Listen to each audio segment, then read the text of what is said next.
Yeah, what would be the focus of the relations between the UK and the new government of the Maldives? Well, we want to have good relations with the new government. We have a large number of British tourists here at any one time, variously between 1,000 and 1,500 in any one day. We're fellow members of the Commonwealth and we want to have good relations. Have you met President Yamin? I haven't had that opportunity yet. I only came in last night and I think he's had a pretty busy day, his first day in office. Have you requested for him? I would have liked to have met him, but unfortunately I have to fly back to the UK first thing in the morning. So will there be any difference between the relations the UK had with the Nasheed administration and the current administration? Well, I think we will have the same good relations with the government, and we operate a system whereby the High Commissioner based in Colombo in Sri Lanka comes here very often, and we want to get to know the government better. I had lunch today with the new Foreign Minister, so I've got to know her, and there's absolutely no reason why we can't cooperate on a whole range of issues, both locally and internationally. The new Foreign Minister, she is the daughter of the ex-President Gayoom. What do you think of her appointment as a Foreign Minister? I think she's probably eminently qualified. She was a minister before. She's very nice to meet, a very intelligent lady, and I'm sure that we will work very well with her. Former President Gayoom has also urged that the Maldives should leave the Commonwealth. What do you think of his statement? I think that would be a pity. I think the Commonwealth is an international family of 53 members. We would like the Maldives to play a big role in the Commonwealth family, and I very much hope that the Maldives will not leave the Commonwealth. What might happen if the Maldives decides to leave the Commonwealth?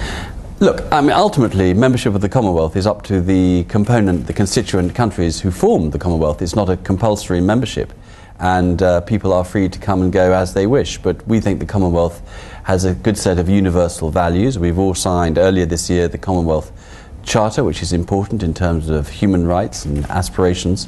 And we think that the Maldives should stay in the Commonwealth and indeed should play a good role within the Commonwealth. We have President Yamin himself is a half-brother of President Gayoom, and President Gayoom is regarded in the international community as an autocratic ruler. So what do you think of his election as the president?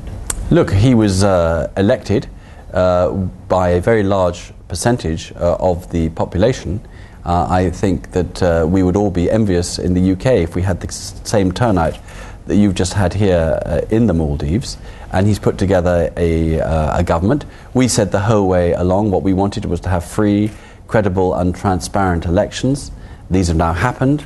I've yet to meet anybody who says that these elections were anything other than open, free and transparent. I've talked to a number of NGOs and election observers. So he has a mandate, he's put together his government, and we wish him the best. I've issued a statement today saying exactly that from the Foreign Office in London, wishing the new government the best and saying that we want to work closely with them and congratulating the people here in the Maldives for an election. Is it going to be easy or difficult to work with the new administration? For the British to work with the new administration? Yeah. I think it'll be very easy for us, I hope, to work with the new administration. I see no reason why not. We want to have good relations. We want to cooperate on issues which are of serious interest to the people here, such as climate change. As I say, we have a huge amount of tourists here, and we want to help the Maldives develop its economy. It's been going through a difficult economic time. It faces some serious challenges, and I'm sure we can also bring some British know-how also on building some of the institutions, making some of the institutions more robust. I've offered various things there in terms of spoken to the Speaker of your Parliament this morning, whether we can bring some assistance there to help develop some of the institutions, and so I think we can cooperate very well going forward. Before being elected as the president during the presidential campaign, President Yamin himself has had a very nationalistic ideology compared to President Nasheed. So what do you think of the dynamics of the current administration? Because they have already said that including the UK government, that the foreign influence is greater at the moment, that it should be reduced. What do you think of that? Well, I'm not sure how much influence the British government have in the Maldives. We recognise the Maldives as a sovereign state, of course we do. We recognise the election, as I've just said, that you've just had. We recognise you and respect you as a fellow member of the Commonwealth. But as you say, there's been an election, there's been a history to this election, and we believe now that the new government should work in a spirit which involves all those from all walks of life and all political parties within the Maldives. We don't think there should be any recrimination or retribution. We would like to see the Maldives progress on a peaceful path.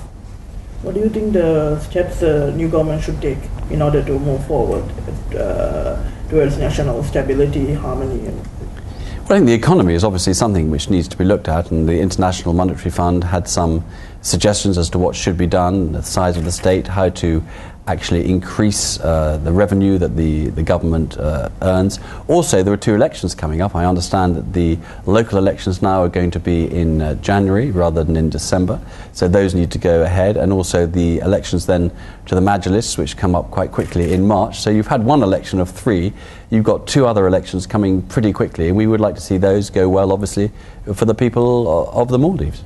What kind of assistance will the UK government will be providing to the Elections Commission for the 2 elections, upcoming elections? Well, we haven't been asked to provide any support so far. We provided assistance with the Commonwealth observer teams last time for the elections, and if we're asked to do so again, we will judge that as and when we are asked. What do you think of the repeated delays in the presidential election? Well, we thought that was wrong, and we said so at the time, and we urged the elections to go ahead. We believe they should have gone ahead when they did, but in the event of them being delayed, at the end of the day they went ahead, and I think the only thing we were really interested in was having elections which were free, which were credible, which were transparent, and that happened at the end of the day, and so we now have a new president and we wish him the best of luck. What kind of steps should the new administration take in order to reform the judiciary, because that has been a major topic during the campaign as well? Well, I think that's really for the government of the Maldives to decide on how they wish to reform the judiciary and or the Supreme Court, and I understand there have been issues surrounding that, but ultimately that is up to the government here. It is a sovereign government and we respect that. Equally, we have huge expertise in the United Kingdom, and that is available to the government if they want to use it in any way.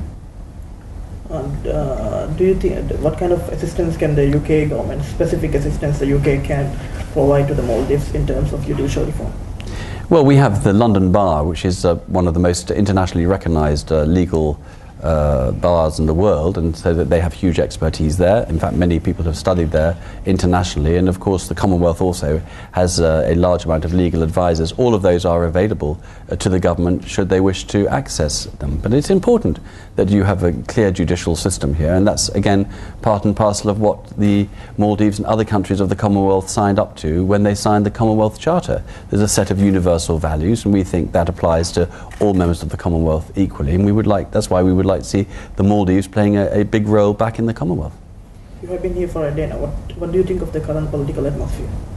Well, I've arrived here on last night, on the eve of the day of the new formation of the government. So it's not surprising I haven't been able to see as many people as I would have liked to have done. People are busy, going to their new offices, finding out their new portfolios, and I think it was particularly good that I was able to see and have lunch with the new foreign minister and discuss a series of issues of mutual interest with her, and I've met others as well in the government.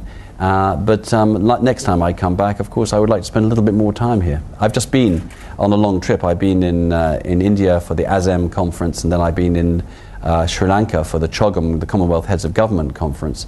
And so I'm on my way home, and I wanted to come here. It seemed a good opportunity to come and congratulate the new government.